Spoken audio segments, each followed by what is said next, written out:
Construção civil é responsável por nos presentear com obras glamurosas, dignas de admiração. Mas vira e mexe, algumas delas possuem erros absurdos que não dá para acreditar. E são essas obras que vamos ver hoje aqui nesse vídeo.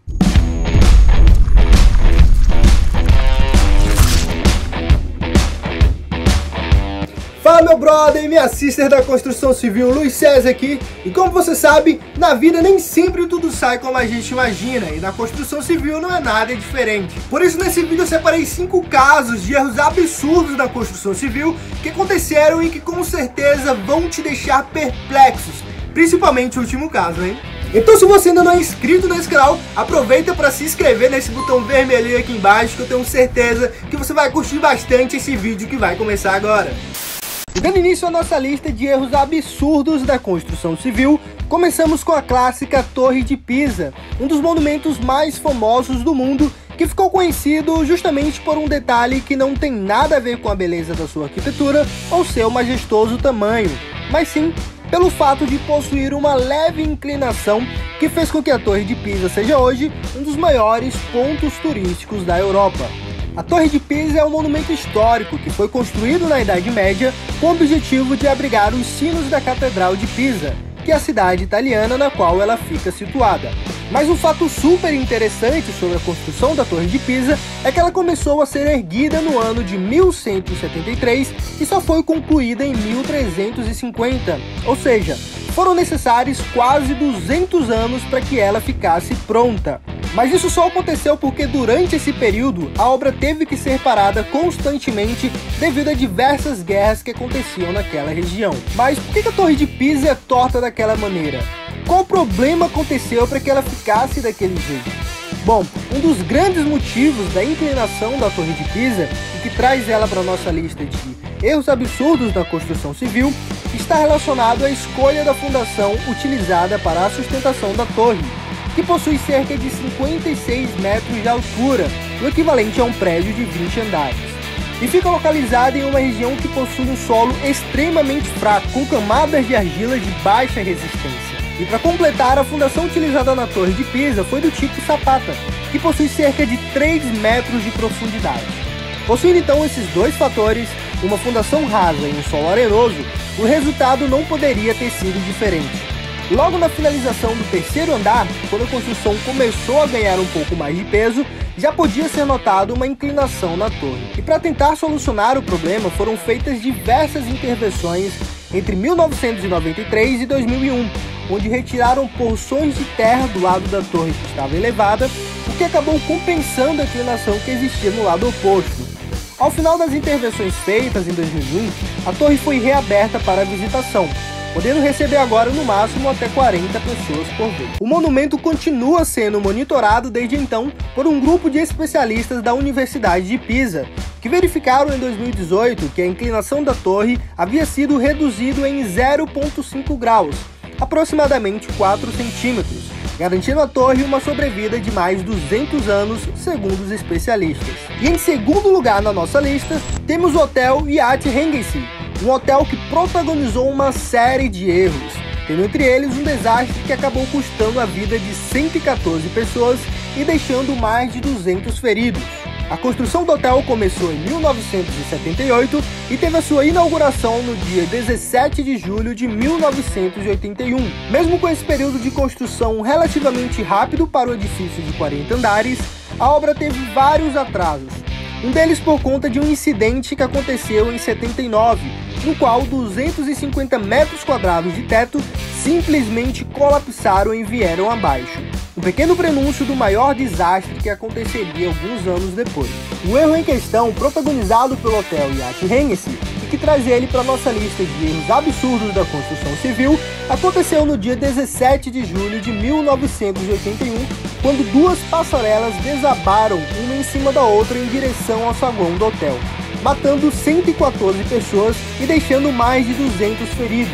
O desastre foi tão grande que se tornou a falha estrutural não deliberada mais mortal da história dos Estados Unidos, além de ter contribuído para o estudo de ética e dos erros de engenharia e gerenciamento de emergência. Mas o que de fato causou esse desastre? Nas investigações feitas após o desastre, foram descobertas várias falhas no projeto estrutural da edificação, entre elas uma troca de material utilizada na construção que ocasionaram um aumento de carga que seria exercido nas conexões entre a viga de suporte da passarela do quarto andar e os tirantes, o que consequentemente aumentava o esforço gerado pela passarela do segundo andar. Com essas mudanças, a estrutura não era capaz de sustentar nem o seu próprio peso, muito menos uma sobrecarga de dezenas de pessoas que estavam lá para assistir uma competição de dança que acontecia naquele dia. Com isso, as conexões falharam e as duas passarelas acabaram colidindo uma sobre a outra e caindo no lobby do hotel. Os engenheiros que tinham assinado o projeto perderam suas licenças e os proprietários do hotel tiveram que pagar mais de 140 milhões de dólares em ações judiciais. Depois disso, a passarela do terceiro andar, que ficou intacta porque era afastada das passarelas que caíram, foi totalmente desativada. E posteriormente, uma outra passarela foi construída no segundo andar, utilizando agora outro sistema construtivo, sendo suportada por grandes colunas e não mais por ancoragem no teto. E em terceiro lugar, temos um caso um tanto quanto inusitado. O edifício Fenchurch Street, que fica localizado em Londres e em 2015 foi o vencedor do prêmio Carmichael Cup, concedido pela revista britânica Build Design. O prêmio em questão é o de pior edifício de 2015 e a gente vai conferir agora o porquê isso aconteceu. O Fenchurch Street leva o nome do seu endereço e fica localizado no histórico distrito financeiro de Londres. Ele possui 35 andares e começou a ser construído em 2009, tendo a sua inauguração em janeiro de 2015. Apelidado de Old Walk Talk por ter um formato um tanto quanto diferenciado, que segundo os projetistas buscou maximizar os espaços nos pisos superiores, que claro, atrai os aluguéis mais altos. Mas ele ficou mundialmente conhecido quando começou a surgir alguns pequenos incidentes. O formato côncavo da sua estrutura foi totalmente revestido por vidros espelhados, e a junção desses dois fatores, o seu revestimento com o seu formato, fizeram com que o prédio funcionasse como uma espécie de espelho côncavo gigante. E conforme explica a física óptica, esses espelhos têm uma grande capacidade de concentrar raios de luz solar em um único ponto. E isso foi tão inusitado que chegou a ser até matéria no Jornal Nacional.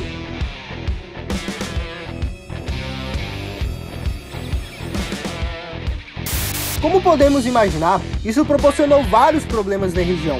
Entre eles, os raios direcionados pelo prédio foram responsáveis por derreter a lataria de um Jaguar que estava estacionado na rua. Isso mesmo, derreteu a lataria do carro. Outro caso que aconteceu foi causar um pequeno incêndio em uma barbearia que ficava na frente do prédio. E após vários processos e indenizações pagas, incluindo a do Jaguar derretido, enquanto não havia soluções definitivas, uma decisão a curto prazo foi colocar uma proteção temporária na calçada à frente do prédio.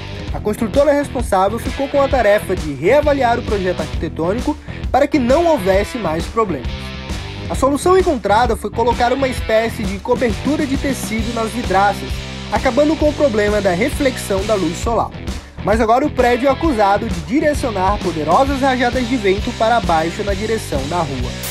E se você é um apaixonado por futebol, assim como eu, você sabe que o Brasil possui vários estádios monumentais espalhados em todas as regiões. Excepcionais tanto em tamanho como em beleza, são maravilhosas obras da construção civil. Mas para que sejam erguidas essas imensas estruturas, é preciso que haja vários estudos e um enorme orçamento. Porque no final esses espaços serão ocupados por milhares de pessoas ao mesmo tempo, o que faz com que qualquer erro possa ser fatal para muitas pessoas. Mas às vezes o problema acontece ainda na construção do estádio, e esse foi o caso da Arena Corinthians, o número 4 da nossa lista. A Neoquímica Arena, ou Arena Corinthians, ou popularmente conhecida como Itaquerão, é um estádio de futebol que começou a ser construído em 2011 em Itaquera, na zona leste de São Paulo. A obra foi inaugurada em 18 de maio de 2014, em um jogo do Corinthians contra o Figueirense. Possui capacidade para mais de 40 mil pessoas e ganhou em 2011 o prêmio de melhor projeto de arquitetura do ano. Toda a construção custou algo em torno de 1,2 bilhões de reais. Mas o que traz a Neoquímica Arena para a nossa lista de erros absurdos na construção civil foi um incidente que aconteceu na construção do estádio. No dia 27 de novembro de 2013, um acidente acabou deixando 2 vítimas fatais na obra do Itaquerão. Esse incidente foi ocasionado pela queda da torre do guindaste, que estava levando uma peça da cobertura do estádio e que pesava cerca de 420 toneladas. O operador do caminhão e o montador de cadeiras que trabalhavam naquele dia acabaram morrendo no acidente. Mas segundo um estudo feito pela Universidade Federal do Rio de Janeiro, o que de fato teria levado ao tombamento do guindaste e à queda da peça da cobertura foi o afundamento do solo onde o guindaste estava, e não por falha humana ou do veículo. E nesse caso, uma avaliação e estudo mais detalhado do solo pelo engenheiro civil responsável pela obra poderia ter evitado o desastre. A Justiça de São Paulo então condenou os 2 engenheiros responsáveis pela obra, que tiveram também que pagar uma indenização à família das vítimas do acidente. E como número 5 na nossa lista, temos o curioso caso da ponte Tacoma Narrows, a ponte que não resistiu ao vento. A ponte Tacoma Narrows foi construída em Washington durante a década de 1930 e aberta para uso na década seguinte, nos anos 40. E na época, com seus 1,81 km de comprimento, foi considerada a terceira ponte pêncil mais longa do período. Leon Moisseiff, que foi o engenheiro responsável pelo projeto da ponte, projetou a ponte com o intuito de que ela se tornasse a mais flexível já construída. Mesmo a ponte exercendo as proporções de comprimento, profundidade e largura que existiam como padrão de segurança na época.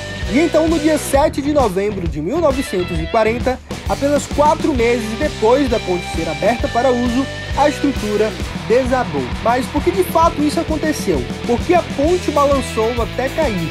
Bom, para a gente entender um pouco melhor o que aconteceu, é importante analisar um pouco sobre o tipo de ponte que era a Tacoma Narrows.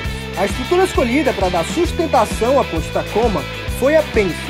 Esse tipo de ponte é caracterizada por ficar suspensa em mega cabos de aço, tipo de construção essa que foi muito comum no século XIX. E talvez a ponte nesse modelo mais conhecida seja a Golden State, que fica na Califórnia, nos Estados Unidos.